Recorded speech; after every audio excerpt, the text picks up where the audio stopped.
tiempo promedio para que luego haga el grupo la presentación de su tema.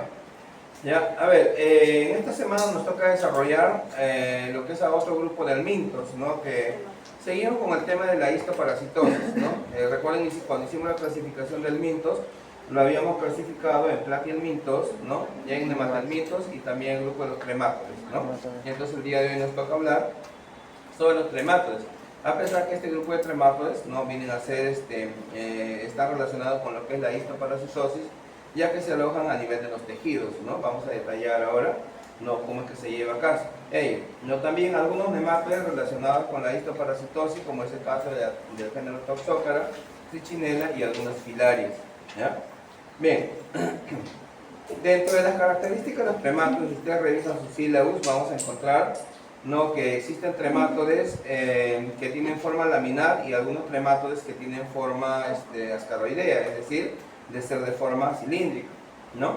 Entonces, también dentro del desarrollo morfológico estructural que presentan estos tremátodes, nos dice que generalmente son hermafroditas, ¿no? ¿Por qué decimos que generalmente son hermafroditas? Porque hay un grupo de tremátodes que son dioicos, es decir, que hay hembras y machos, ¿no? Entonces no podemos totalizar y decir todos los tremátodes son hermafroditas, ¿no? No podemos decir eso porque hay algunos que son dioicos.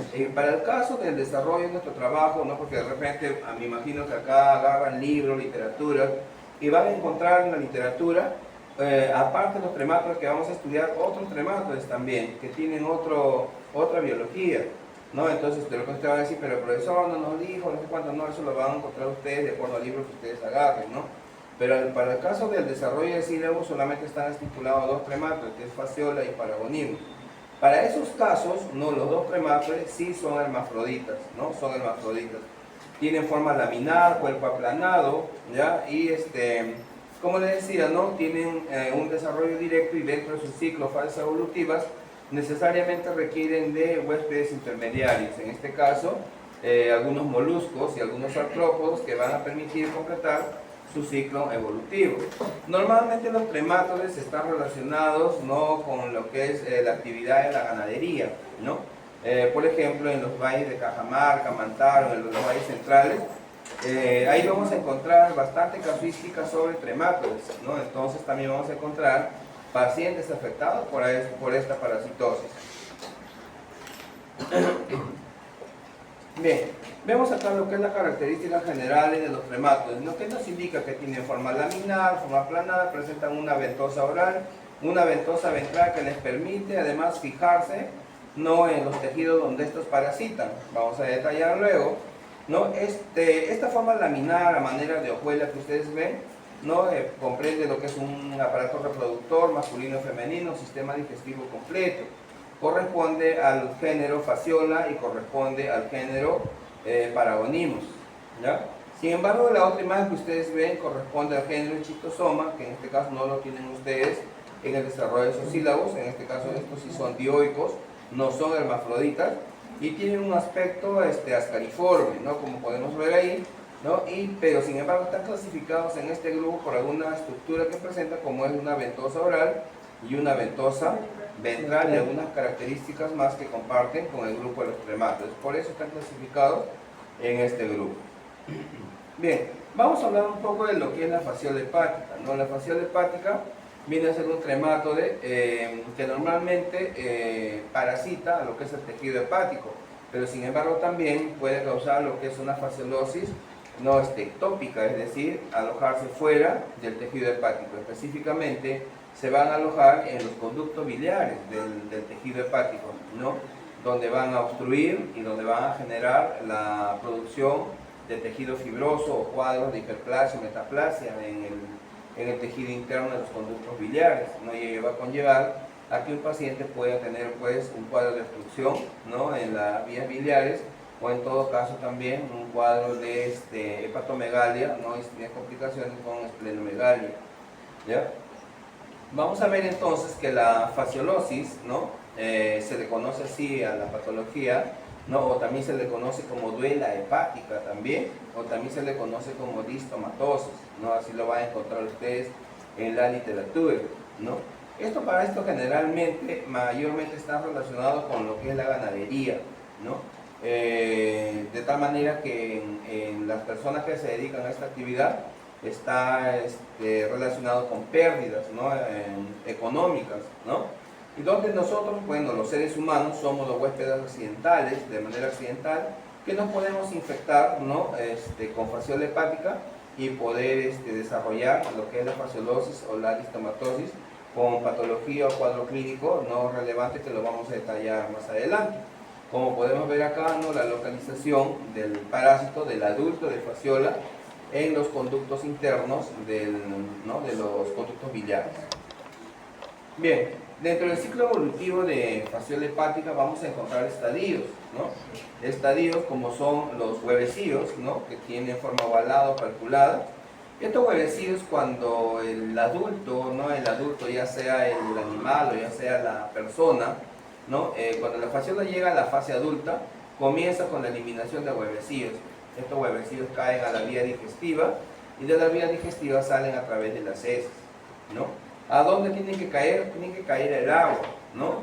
Digamos acá en toda la costa no tenemos nosotros medios accesibles para que fasciola se pueda desarrollar, ¿no? ¿Por qué? Porque no tenemos estanques de agua, ¿no? Como sí lo hay, por ejemplo, en otros valles donde es endémica esta parasitosis. Por ello se dice, ¿no? Que este huevecillo debe de caer en el agua, ¿no? Debe de caer en el agua. Y en el agua estos huevecillos van a madurar, van a embrionar y en el interior se va a formar un miracidio, ¿no? Este miracidio eclosiona y viene a ser una estructura ciliada, móvil, ¿no? Es una fase móvil que se desplaza en el agua, ¿no? Y busca al huésped intermediario. Su huésped intermediario en este caso va a ser un caracol del género Limnea, ¿no? Donde ingresa el miracidio y dentro del miracidio, salud, pasa por otras fases evolutivas que vienen a ser el esporocisto, redia y cercaria, ¿no? Como vemos acá, esporocisto, redia y cercaria. Bajo la forma de cercaria, nuevamente sale, la cercaria también es una fase móvil, ¿no? Sale al agua, se desplaza, se mueve, ¿ya? Para luego adherirse, ¿no? En los tallos de vegetales cortos, ¿no? Donde se van a madurar y van a adoptar la forma de resistencia que se conoce con el nombre de metacercaria. Esta metacercaria viene a ser la fase infectante para los animales y para nosotros, ¿no?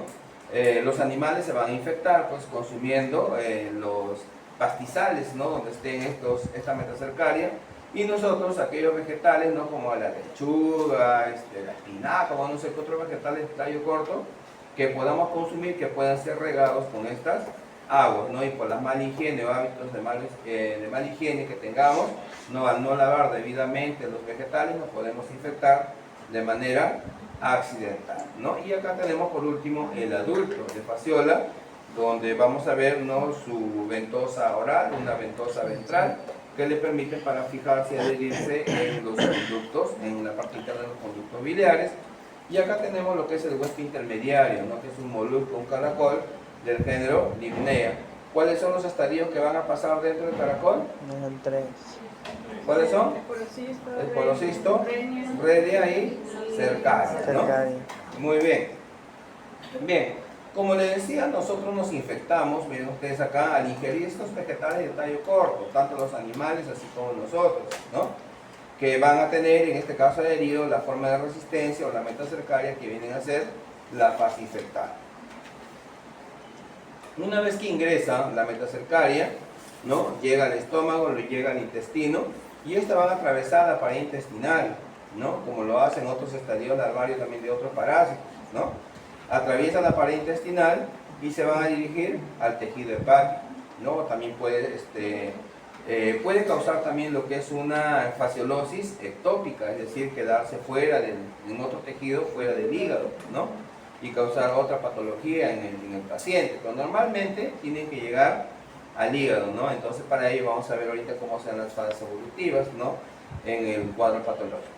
Una vez que estos parásitos, ¿no? Llegan al conducto biliar, se alojan ahí y comienza su fase de maduración, llegando a la fase adulta. Una vez que llegan a la fase adulta, comienza con la ovipostura, ¿no? Comienzan a eliminar los huevecillos, como le dije, que cae el agua, sale un miracidio, este miracidio busca un caracol del género Limnea, dentro del caracol pasa por la estadio de polocistoredia cercaria, la cercaria sale al agua nuevamente y se va a adherir en los vegetales, adoptando la forma de metacercaria, que es la forma de resistencia. Entonces, por ello, ¿qué podemos decir que el mecanismo de transmisión para la fase 2, cuál sería? ¿Cuál sería? ¿Mecanismo de transmisión? ¿Cuál sería el mecanismo de transmisión o el mecanismo de infección? No es mecanismo. La ingesta de Tallo corto. Tallo corto. De vegetales de tallo corto, ¿no? Con mala higiene, ¿no? Contaminados. Regados con agua metacercaria, ¿no? Así es. Muy bien, dentro del ciclo de vida, ¿no? Esto, bueno, esto es lo que ya les estaba explicando, es lo mismo, ya para que lo lean, es lo mismo. Pero acá en la patogenia vamos a ver nosotros, ¿no? Es decir, cómo se da la fisiopatología de esta parasitosis, ¿no? Como les decía, cuando esto llega al estómago, al intestino delgado, ¿no?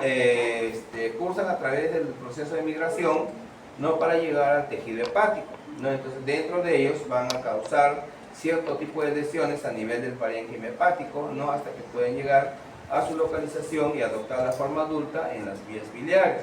Para ello vamos a encontrar dentro de la fisiopatología, vamos a encontrar que se da en dos fases, ¿no? La primera viene a ser la fase invasiva, ¿no? Que está dado por el estado larvario, que se da por la migración, ¿no? De la larva, ¿no? Inmadura o la forma juvenil, ¿no? Desde que atraviesa la pared intestinal hasta que llega al tejido hepático. Dentro de ese proceso, no puede causar lo que es un cuadro de hemorragia peritoneal, porque va penetrando y atravesando el tejido, lesiones necróticas a nivel del hígado, ¿no?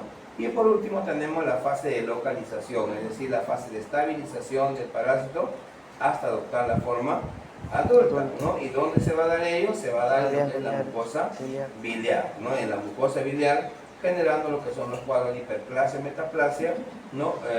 Donde se va a generar abundante tejido fibroso. Bien, vamos a ver que estos parásitos, así como otros parásitos, también tienen productos de secreción o excreción, los cuales estos productos de secreción o secreción van a servir para hacer un diagnóstico antigénico, es decir, detectar o encontrar el antígeno específico del parásito. Y eso se hace mediante los exámenes de copro antígenos, ¿no? Así como hay para detectar los anticuerpos, igualito también hay examen para detectar los antígenos. ¿Ya? Y les hablaba hace un momento sobre las localizaciones extrahepáticas, ¿no? Que en este caso se habla de una fasciolosis ectópica, ¿no? Se pueden quedar a nivel de tejido subcutáneo, a nivel del hipocondrio derecho, páncreas, piclón, vesícula, colédoco, etc., ¿no? Es decir, fuera del tejido hepático o fuera de los conductos biliares. Vemos acá cortes histológicos, ¿no? Del conducto biliar, ¿no? Con el parásito alojado en la parte interna, y acá un examen por endoscopía, ¿no? Para poder observar, en este caso, observar la fasciola en la zona del duodeno. Dentro de la sintomatología que se pueda presentar por esta parasitosis, ¿no? Se va a clasificar de acuerdo a la fase de desarrollo del parásito, ¿no? Primero tenemos que en la forma aguda, ¿no? En la fase aguda, va a estar relacionado con lo que es la fase invasiva. Hemos dicho que la fase invasiva corresponde a ¿qué? A la fase de migración, ¿no? A la fase de migración de la forma juvenil. Entonces, a medida que va migrando, también va ocasionando alguna sintomatología en el paciente, ¿no? Como hemos dicho, cuadro de hemorragias internas, ¿no? En la parte de la pared peritoneal, o de repente necrosando algún tipo de tejido. Entonces va a estar, de acuerdo a ello, se van a clasificar, ¿no? en típica, atípica y ectópica, que es lo que veníamos hablando. También tenemos la forma crónica, que corresponde a la fase de localización ya del parásito, es decir, cuando el parásito llega hasta los conductos biliares y adopta la forma adulta, vamos a tener pacientes que puedan presentar sintomatología, y vamos a tener pacientes que también no van a presentar sintomatología, ¿no?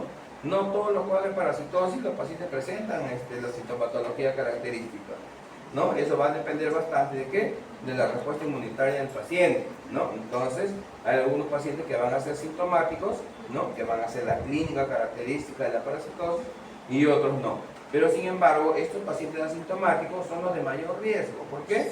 Porque de manera oculta están dispersando los huevecillos, ¿no? porque tienen el adulto de fasciola y también están eliminando los huevecillos, ¿no? Y sin embargo, como no se sabe o no se controla, entonces continúa, ¿no?, la transmisión de esta parasitosis. Bien, acá vemos la descripción de la forma aguda tanto para la forma típica, ¿no?, la forma atípica y la forma ectópica, ¿no? Está detallado para que ustedes lo lean, tenemos que avanzar acá. Para la forma crónica también igual, ¿no? Les había hablado pacientes con sintomatología y pacientes sin sintomatología. Bien, en la epidemiología vamos a encontrar que no solamente vamos a encontrar fasciolosis acá en el Perú, sino vamos a encontrar también en zonas endémicas, no como en otros países europeos, en América Latina, no acá en Chile, Perú, Cuba, Argentina, no, etcétera, las cuales se dedican a lo que es la actividad ganadera, ¿no? En zonas endémicas, ahí vamos a encontrar la presencia de fasciola, ¿no? Generalmente está relacionada con lo que es el ganado ovino, el ganado vacuno, caprino, ¿no? Pero sin embargo también se tiene reporte que puede infectar a todos aquellos animales herbívoros que requieren de esta alimentación, ¿no? Como son los cobayos, o son también los conejos, etc. ¿Ya? Acá en el Perú, como les mencionaba, tenemos zonas endémicas con alto porcentaje de afección al ganado, no en lo que es los valles del Mantaro y Cajamarca, porque allá tenemos pastizales, ¿no?, extensos, en las cuales pues se dedican a esta actividad ganadera y por ende entonces se dan las facilidades ¿para qué? Para que pueda evitar el huésped intermediario, ¿no? ¿Quién es el huésped intermediario? Molusco, un caracol. Molusco, caracol, del género Dipnea, ¿no? Entonces, vamos a ver que más adelante, entonces, en base al huésped intermediario, que se enfoca el control de la profilaxis para esta parasitosis, ¿no? La infección humana también, de hecho, ¿no?, si las personas que están relacionadas con esta actividad son de zonas endémicas, entonces en esas mismas áreas vamos a encontrar pacientes con fasciolosis, pero eso no quiere decir que solamente allá. Podemos encontrar también pacientes acá en la costa, ¿no?, en nuestra zona, diagnosticados con fasciola, ¿no?, por el tema de la migración. Otro problema sería, ¿no?, de que acá se llevara a cabo la transmisión del parásito, pero sin embargo acá no va a suceder, igual como en el caso de las cariasis o la picocefalosis, pues, ¿no?, que acá no se desarrolla. ¿Por qué? Porque el parásito no encuentra las condiciones necesarias para completar el ciclo biológico, que ha sido pregunta de examen, ¿no? Bien, el diagnóstico de laboratorio, ¿no?, tenemos que ver nosotros por el estadio que cursa la parasitosis. Primero, en la fase aguda. ¿La fase aguda a qué corresponde? La migración, migración, ¿no?, en la forma juvenil. ¿Cómo haríamos el diagnóstico de un paciente con fasciolosis en esa fase? ¿Métodos indirectos? ¿Cómo? ¿Métodos indirectos? Por métodos Indirecto. indirectos, ¿no? Porque el parásito todavía no ha llegado a la fase adulta. Entonces no vamos a encontrar huevecillos, Sí, tenemos que hacerlo por métodos Indirecto. indirectos, buscando anticuerpos Compro- antifasciola, ¿no? Copro antígeno. Nos habla acá de varias pruebas, como Unoblot, Western Blot, etc. Bueno, son casi las mismas pruebas que se utilizan para poder encontrar anticuerpos o antígenos. En la fase crónica ya corresponde a la fase de estabilización, ¿no?, de localización del parásito, donde llega a la fase de maduración y por ende el parásito comienza con la ovipostura o la puesta de huevecillos. Y para ello vamos a realizar exámenes coproparasitológicos, ¿no?, con técnicas de concentración, que nos van a ayudar en este caso por método de sedimentación, ¿no?, que algunas técnicas de concentración utilizan, ¿no?, esa técnica. Nos va a nosotros a permitir concentrar la cantidad de huevecillos que podamos encontrar para hacer el diagnóstico de fasciola hepática, ¿no? Pero también podemos encontrar a través de otros métodos, ¿no?, como método de ELISA, etcétera, o métodos indirectos a través de los cuadros de los exámenes de hemograma, una sinofilia, para descartar lo que es la forma extrahepática, etcétera. Por imágenes, ecografías. Por imágenes, en este caso, también nos pueden ayudar, pero no nos... recuerden siempre que los exámenes por imágenes no nos corroboran un diagnóstico 100%, ¿no? Es un indicio, sí, pero no 100%. Para ello nos tenemos que valer de otro tipo de pruebas también. En cuanto a la profilaxis, o sea, la prevención, como les mencioné hace un momento, más que todo la prevención está enfocada en controlar la población de caracoles. O sea, si nosotros cortamos, no disminuimos la población de caracoles, entonces vamos a evitar que este parásito complete su ciclo biológico y por lo tanto no vamos a tener más casos de fasciolosis. Pero mientras solamente nos enfocamos en dar tratamiento al paciente o dar tratamiento al ganado, el ciclo va a continuar porque no se corta al huésped intermediario, ¿no? Lo que se tiene que hacer en este caso es cortar al huésped intermediario. El tratamiento se puede dar, ¿no? Lo que es el triclamendazol, clotrimazol, albendazol, etcétera, para controlar esta parasitosis. Bien, vamos a ver el otro tremato que es el Paragonimus mexicanus, ¿no? También encontramos Paragonimus peruvianus, ¿no? En la literatura, ¿ya? Las características, todos son iguales, ¿no? Los huéspedes también. Vamos a ver que en este caso en la paragonimiasis, ¿no? Se conoce también como duela pulmonar. ¿Por qué? Porque este parásito, este trematode, se localiza, ¿no? A nivel del tejido pulmonar, ¿no? Vamos a ver más adelante entonces que según la clínica que puede presentar por esta parasitosis o esta listomatosis también, ya es muy similar a otros cuadros clínicos pulmonares que ya hemos visto, ¿no? Porque también causa lo que es un cuadro, ¿no? De hemoptisis, tos, secreción purulenta, disnea, fiebre, etcétera, ¿no? Lo cual nos sirve para hacer un diagnóstico diferencial, ¿no? Con otros cuadros ya revisados anteriormente, ¿ya? Muy bien. En el ciclo biológico de Paragonimus, ¿no? Vamos a encontrar acá dos huéspedes, ¿no? El primer huésped intermediario, que viene a ser un caracol o molúsculo del género Rarpillus, ¿no? Y el segundo huésped intermediario, que viene a ser un artrópodo, ¿no? O un cangrejo, ¿no? Del género Hipolobocera. Generalmente está asociado con esta especie de artrópodo, ¿no? Como segundo huésped intermediario. ¿Ya? Dentro del ciclo biológico, ciclo de vida, que lo vamos a ver acá, que lo tenemos acá, ¿no? Igual, ¿no? Sucede lo mismo, nosotros nos infectamos, miren ustedes acá, ¿no? Con la fase de metacercaria, que es la forma de resistencia, ¿no? Que están adheridos a dónde. En este caso, esta metacercaria ya no va a estar adherido en los vegetales de tallo corto, sino ¿dónde van a estar adheridos?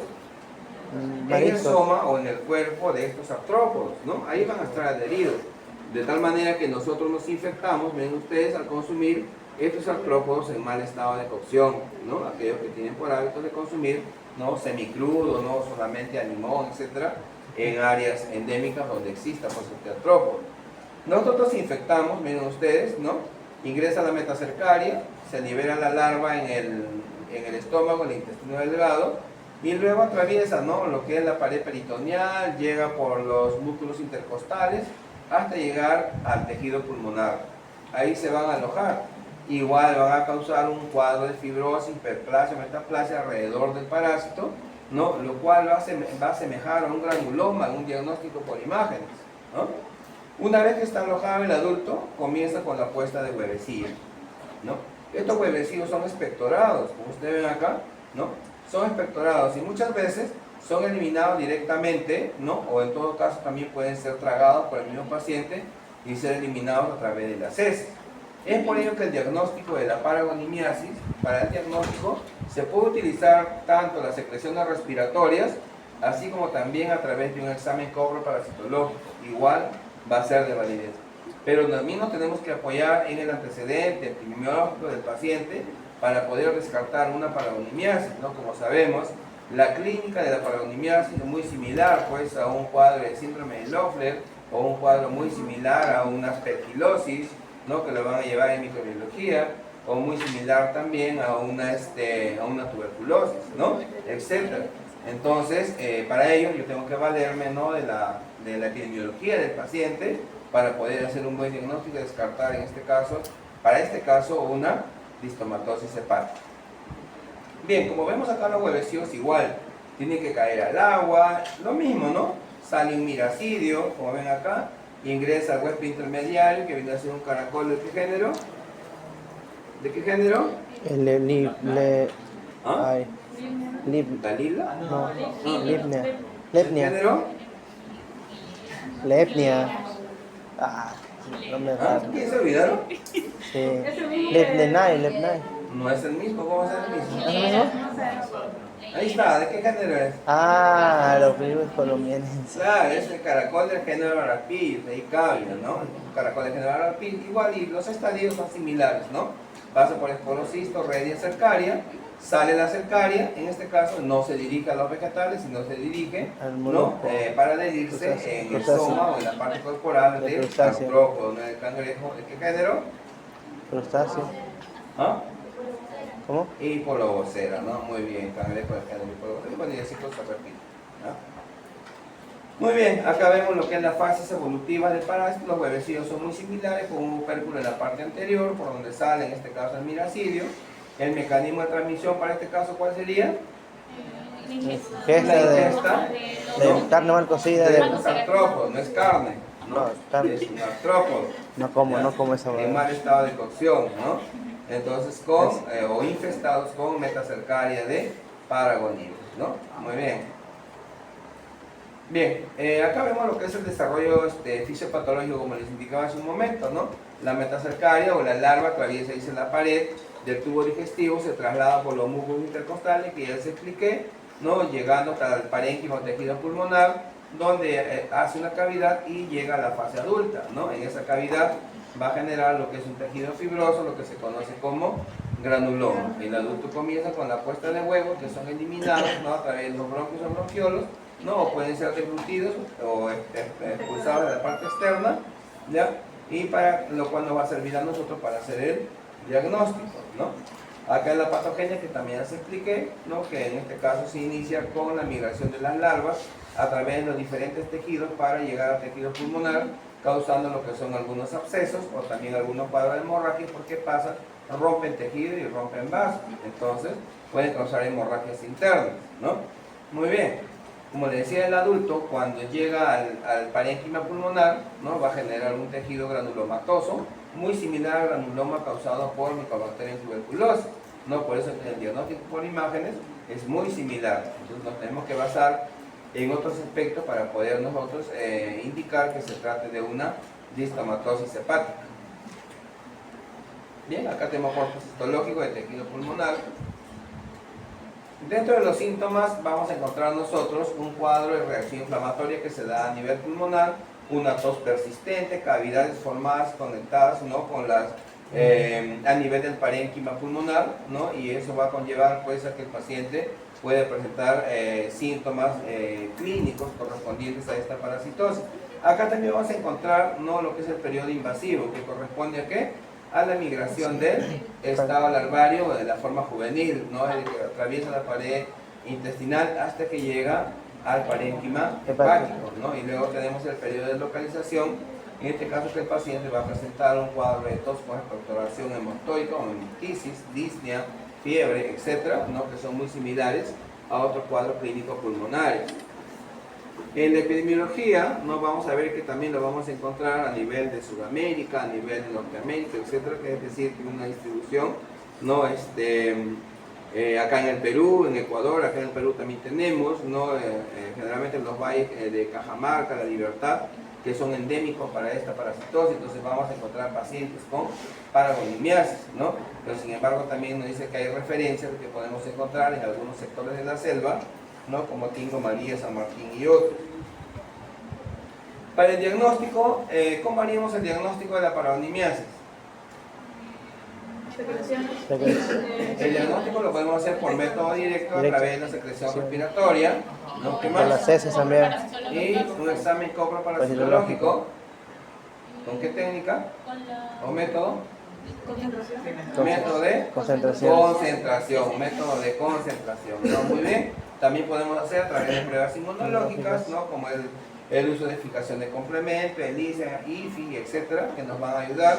Para el diagnóstico también nos podemos valer de exámenes por imágenes como el rayos X, TAC, no ultrasonido, que solamente nos van a ayudar a detectar las masas quísticas, pero no nos van a indicar que realmente se trate de una paragonimiasis, ¿no? Para ello tenemos que hacer otro tipo de examen. Aparte de ello, también el diagnóstico laboratorio, vamos a ver también el uso de la paragonimina como una muestra para lo que es una muestra de intradermorreacción, ¿no? Es muy similar a la prueba de PPD o muy similar a la prueba de Montenegro, que se realiza ¿para quién? Leishman. Para Leishman. si se acuerdan, se habían olvidado. Bien. Aparte de los tremátodes, vamos también a ver algunas parasitosis causadas por algunos nemátodes, ¿no? En este caso, para el caso de la lactosocariasis. ¿Dónde radica la importancia de la lactosocariasis? Primeramente tenemos que ver que el género Toxocara tiene varias especies que están relacionadas con los seres humanos, como es el Toxocara cani, que viene a ser el nematode del perro, en la cual los seres humanos se infectan de manera accidental, o el Toxocara cati, ¿no? Que es un nematoide, específicamente un nematoide del gato, ¿no? Y que también nos podemos infectar de manera accidental, ¿no? Normalmente estos nematodes, como podemos ver acá, dentro de la característica morfológica que tienen, presenta también una aleta cervical o aleta cefálica, muy similar a quién. ¿Similar a quién? ¿Cómo dijo? ¿Ah? ¿Cómo dijo? ¿Estás durmiendo? Enterobios seculares. Enterobios micularis. ¿Se acuerdan cuando Claro, estudiamos sí. los nematodes? Enterobios micularis es el único nematode que presenta esta característica. Entonces ahora estamos viendo que Toxocara también presenta esta característica. Normalmente en los seres humanos se ve afectado por el estado larvario de Toxocara. Acá no se ve afectado por la forma adulta. La forma adulta generalmente está asociado, ¿no?, con el huésped definitivo, que puede ser el perro o puede ser el gato. Como nosotros nos infectamos entonces con el estado larvario, va a causar en el hombre esta patología que se conoce como toxocariasis, que está referido sobre todo a la larva migra visceral, ¿no? Porque recuerden que en otros nematodes hemos visto lo que es la larva currer y también hemos visto lo que es la larva migra cutalia, ¿no? Muy diferente, ¿ya? ¿Sí se acuerdan, no? ¿Y por qué son muy jalados entonces? Entonces, acá en esta parasitosis vamos a ver que estas larvas se van a alojar en cualquier órgano, como ustedes ven acá, ¿no? Entonces, si fuera así, entonces, ¿cómo vamos a hacer el diagnóstico para una toxocariasis en un paciente que pueda presentar algún síntoma, ¿no?, a consecuencia de esta parasitosis, que de hecho que lo vamos a desconocer, que no sabemos, pero de que pueda presentar algún malestar, va a presentar un malestar, ¿no? Entonces, ¿cómo descartamos? Primero, el antecedente si el paciente tiene contacto con perros o gatos, por ahí tenemos que partir, ¿no? Hacer un diagnóstico de repente de sus mascotas, si es perro o si es gato, ¿no? Debe de tener el adulto de Toxocara y que debe estar eliminando los huevecillos, ¿no? Igual como hicimos para qué caso, para el caso de la equinococosis, por ejemplo, ¿no? Si queremos descartar si los perritos o los gatos tienen equinococcus, hay que hacer un examen directo de esos animales para encontrar ahí los huevecillos, porque los seres humanos no lo vamos a encontrar, ¿verdad? Lo mismo sucede acá. Entonces, por ello es importante la toxocariasis, más que todo, por el alojamiento del estado larvario en los diferentes órganos de los seres humanos, ¿no? Y esto se conoce como larva migra visceral. Vemos acá lo que es el ciclo biológico, acá tenemos más detallado, donde podemos ver nosotros que los huéspedes definitivos pueden ser los perros o los gatos. Normalmente estos parásitos, estos nematodos, se mantienen inactivos en las formas adultas, ¿no? Lo que nos indica la literatura. Pero sin embargo, regresan a su actividad, ¿no?, cuando estos de acá pasan a los cachorros, ¿no?, es decir, a los bebitos de estas mascotas, ¿no? Se activan, se van a diferenciar en hembras y machos igual, y comienzan con la puesta de huevecillos. Estos huevecillos normalmente caen pues donde defecan los perros y gatos, ¿no?, en la tierra, en los jardines, etcétera, las cuales nosotros no solamente nos vamos a infectar de manera accidental, sino se van a infectar algunos otros huéspedes intermediarios que les sirven en este caso de alimento a estos animales. Es por ello que ellos también se infectan, o también de manera directa con estos huevecillos larvados, ¿no? En este caso, los seres humanos, aparte que nos podemos infectar de manera directa, también nos podemos infectar cuando consumimos estos animales, ¿no? Conejos, aves, etcétera, que tenemos por hábito consumir en nuestras viviendas. Se libera la larva, miren ustedes, se libera la larva, y estas larvas se pueden alojar en diferentes órganos, ¿no? Generalmente se pueden alojar a nivel cerebral, a nivel pulmonar o a nivel hepático. Bien, la patogenia, no, la patología de esta parasitosis va a depender de ciertos factores, como por ejemplo la respuesta del hospedero, ¿no?, la respuesta inmunitaria del hospedero, como que puede ser quedarse asintomático durante toda su vida, como sucede en qué caso, en el caso de la toxoplasmosis, ¿no? Igualito, acá también la larva se queda alojada ahí y el paciente nunca va a sentir alguna sintomatología, dependiendo también de la localización de la larva, ¿no? Por ejemplo, si la larva migra visceral, ¿no?, o LMV se aloja, ¿no?, digamos, a nivel de tejido cerebral en algunos, y otros se va a alojar de repente a nivel del tejido subcutáneo. ¿Para quién va a ser de mayor gravedad? Cerebral. A nivel cerebral, por eso dice depende de la localización de la larva. El tamaño del inóculo, también que lo hemos hablado en otras parasitosis, ¿no?, de la cantidad de larvas, ¿no? con la que pueda estar infectado el paciente, y también la frecuencia de las reinfecciones. Si tienen ustedes una mascota que es reincidente en la infección por toxócara, entonces también nos vamos a infectar de manera consecutiva, digámoslo así, ¿no? Una vez, 2 veces o 3 veces, ¿no? Los síntomas que se puedan presentar es dependiendo de dónde éstas se van a alojar, ¿no? Normalmente si es la larva migra visceral, puede alojarse a nivel de la cavidad abdominal, ¿no? Causando lo que es hiporexia, fiebre a nivel pulmonar, generando lo que es cuadro de tos, sibilancias, asma, a nivel del tejido hepático, a nivel del vaso, causando lo que es los cuadros de hepatosplenomegalia, ¿no? A nivel del tejido ocular, ¿no? En este caso causando y terminando con lo que es una discapacidad visual. Según la epidemiología, como les decía, ¿no? La toxocariasis está relacionada con lo que es los perros y los gatos, y para ello existen, ¿no? parásitos específicos como es el Toxocara canis y es el Toxocara cati, ¿no? La prevalencia, dicen, en estos animales va a depender, ¿no? en los países que están en vía de desarrollo. Por ejemplo, nosotros que estamos en vía de desarrollo, que muchos no tenemos por hábito de llevar a nuestra mascota a la veterinaria, solamente cuando se enferman, ¿no? Salvo que algunos lo llevarán de manera permanente, ¿no?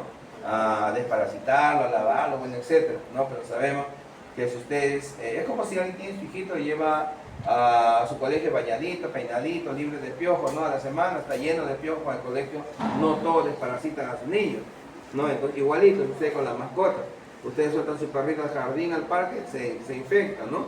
Entonces, igualito sucede acá también. Pero sin embargo, también vamos a tener casuística en los países desarrollados, ¿no? Sobre todo en aquellos países, en aquellas zonas donde vamos a encontrar personas con un estrato socioeconómico bajo. El diagnóstico ya habíamos mencionado, ¿no? En este caso los seres humanos, siempre va a ser a través de pruebas inmunológicas, ¿no? En este caso por métodos indirectos. Algunos signos clínicos que puede presentar el paciente, antecedentes epidemiológicos que también ya lo habíamos hablado, la exposición que tengan los cachorros, ¿no? Generalmente nosotros más agarramos a los cachorros que a los perros grandes, ¿no? Entonces corremos el riesgo, si caso de infectados, de poder infectarnos, ¿no? Y buscar, en este caso, los anticuerpos anti-toxócara por los métodos indirectos, ¿no? Y por último tenemos también lo que es la Trichinella spiralis, ¿no? Que es una histoparasitosis causada por este nematode, pero que en este caso se aloja en el tejido muscular del cerdo. ¿Eso qué cosa quiere decir? Que nosotros nos infectamos cuando ingerimos la carne del cerdo en mal estado de cocción, igual como sucede para el caso de la teniasis, ¿no? Para el caso de la teniasis. Muy bien. Bien, no vamos a remarcar tanto. Acá vemos lo que es la larva recién nacida, y acá tenemos lo que es la larva madura alojada en el tejido muscular, y ahí se queda en el tejido muscular, no nada más. Vemos acá lo que es la parte del ciclo biológico. Normalmente lo que es la triquinosis, porque así se conoce la patología, triquinosis está relacionado con lo que es la ingesta de carne de cerdo, ¿no? Generalmente con los seres humanos. Acá los seres humanos, miren ustedes, pueden albergar la forma adulta y por último, ¿no? Enquistarse en el tejido muscular. Dentro de la fisiopatología de esta parasitosis va a depender bastante del periodo en el que esta cursa, ¿no? Por ejemplo, tenemos el periodo de incubación, que se va a manifestar, ¿no? Con las formas de desarrollo de los estados larvarios de L2 a L5, pasando por algunos síntomas, ¿no? Como son problemas digestivos, náuseas, vómitos, diarrea, etc., ¿no? También tenemos el periodo de migración, o la fase de migración del estado larvario, que puede invadir lo que es la parte del músculo esquelético, ¿no? Se relaciona con lo que son dolores en la parte muscular, ¿no? En lo que es afección del tejido ocular, ¿no? Y también en el tejido respiratorio. Por último tenemos el periodo de encapsulación, en este caso donde se enquista, ¿no? el parásito, no se encapsula, ¿ya? Y se queda ahí de esa manera a nivel del tejido muscular, pudiendo causar cuadros de deshidratación o mialgias, es decir, dolores e inflamación a nivel del tejido muscular. En algunos casos, según sea la localización de esta parasitosis, si es a nivel del tejido cerebral, puede causar lo que son cuadros cerebrales, no cuadros de parálisis cerebral, coma, estado de coma, o incluso conllevar a la muerte del paciente. Habíamos mencionado el diagnóstico, que se basa más que todo en la parte del historial clínico del paciente, los síntomas que puede presentar y lo que es la observación de la eosinofilia mediante un examen de hemograma. La confirmación se hace más que todo por la detección de anticuerpos a través de los métodos indirectos, ¿no? Por la biopsia de tejido muscular, que no sería de tanta relevancia si nosotros lo podemos observar. Bien, el tratamiento, como es un hemátoide, entonces tenemos que administrar ¿qué cosa? Albendazol o omeprazol, también le podemos administrar para controlar la afección por cualquier nemátodo, ¿no? Muy bien. En la última parte tenemos lo que es las filarias, ¿no? Normalmente las filarias, que vienen a ser nemátodes vivíparos, y en este caso no colocan huevecillos, son vivíparos. La fase infectante en este caso para las filariasis vienen a ser las microfilarias, ¿no? Porque acá no hay huevecillos. Normalmente las filarias, los casos de filariasis, están relacionados con vectores, ¿no? Con artrópodos, mosquitos o algunas moscas hematófagas, ¿no? Las cuales se alimentan de sangre y pueden transmitir estas microfilarias de un huésped a otro, ¿no? Y causar cuadros relacionados según sea el tipo de filaria. Ya pueden alojarse a nivel del sistema linfático, en el tejido subcutáneo, ¿no? Como les decía, y está dado más que todo en la transmisión por artrópodos hematófagos. Son vivíparos, ya les hemos dicho, no colocan huevecillos. La filariasis, normalmente vamos a encontrar la casuística con mayor o casi toda la incidencia en la zona del África. ¿Por qué será? ¿Por qué será allá? Por la Cantidad de mosquitos que tenemos allá, no existen otros. Hay otras especies de anófeles que son propias de esta zona, que no tenemos acá. Hay otras especies de culicinos que también son característicos para esa zona que no lo tenemos acá, etcétera. Por eso que acá tenemos en rojo la zona del África, porque allá vamos a encontrar la mayor casuística de filariasis, ¿no? Afectando, como ustedes ven, al tejido subcutáneo, ¿no? A la ingle, a los ganglios, etcétera, ¿no? Donde van a causar estos cuadros característicos que se conoce como elefantiasis a consecuencia de la Wuchereria Blankowski, por ejemplo, que viene a ser una de las filarias, que lo vamos a mencionar más adelante. Vemos acá el estado larvario, es decir, la fase infectante o la forma como se puede transmitir cuando los mosquitos se alimentan de sangre, ¿no? Se llevan estas microfilarias y lo transmiten a otros huéspedes, en este caso, que están sanos. La Wuchereria Blankowski viene a ser una filaria, ¿no? En la cual pues transmitido por mosquitos hematófagos del género Aedes, ¿no? Que también, bueno, en este caso la especie de Aedes aegypti, que está relacionada con la transmisión del virus del dengue o hocico, chikungunya. Acá tenemos a otras especies de Aedes, otras especies de Culex, otras especies de Anopheles, ¿no? Que están relacionadas con la transmisión de esta Wuchereria Blankowski. Normalmente esta filaria se aloja a nivel del sistema linfático, ¿no? Como les decía, no colocan huevecillos, es decir, que las microfilarias nacen vivas, ¿no? Y cuando estos mosquitos se alimentan de sangre, se llevan estas microfilarias, ¿no? Y lo transmiten luego a otro huésped que es sano. Normalmente esta Wuchereria Blankowski está relacionada con lo que es la elefantiasis, ¿no? Que se caracteriza por la acumulación de tejido subcutáneo, no el agrandamiento del tejido subcutáneo, muy similar o semejante a la piel de un elefante, por eso se le conoce como elefantiasis. Wow. Vemos acá el ciclo biológico, ¿no? De que es la Wuchereria Blankowski, ¿no? Y la afección ya por la acumulación de la filaria, no la afección, en este caso en los ganglios. Bien, vamos a ver también otra filaria que es el Loa, ¿no? Se conoce así, que es transmitido por una mosca del género de Chrysops, ¿no? O del género Tabanide. En este caso son moscas o tábanos que son hematófagos, que también se alimentan de sangre y tienden pues a transmitir esta microfilaria del Loa, ¿no? Normalmente las afecciones por esta filaria se da a nivel de tejido ocular, ¿no? Y se conoce como calabar, así se conoce allá en el África, que está relacionado con lo que son afecciones, como decía, tejido ocular o tumefacciones en el ojo. Vemos acá el ciclo biológico, ¿no? Desde que se infecta, ¿no? Y con el mosquito o la mosca, el tábano también se infecta y puede transmitir hacia otro huésped sano. Bien, ¿qué más tenemos por acá? También tenemos lo que es el Onchocerca volvulus, ¿no? En este caso también el huésped definitivo viene a ser el hombre, se encuentra en unas zonas del África, ¿no? Y está más que todo, se aloja a nivel de tejido subcutáneo, tejido conjuntivo, ¿no? El huésped intermediario son otro grupo de artrópodos que corresponden al orden de los simúlidos, ¿no? Ahí pertenecen. Y en este caso puede afectar lo que es al tejido ocular, ¿no? Cuadro de dermatitis, y también está relacionado con lo que es la ingle colgante, es decir, a los ganglios inguinales, ¿no? Como podemos ver acá, una dermatitis causada por un Onchocerca bulbulus, un cuadro de ceguera, ¿no? Y también lo que es la ingle colgante. El diagnóstico generalmente se hace por métodos indirectos, porque no lo vamos a encontrar a estas microfilarias ni tampoco a las filarias, y se hace por métodos de intradermorreacción, serología, viendo la eosinofilia, o también haciendo un examen de proteinograma. Vamos a ver, en este caso también se pueden utilizar, ¿no? A través de técnicas de toma de muestra de sangre del lóbulo de la oreja, o el método de notofibrilación de membrana para poder diagnosticar lo que es los cuadros de filarias. Bien, hasta ahí llegamos, tenía que correr.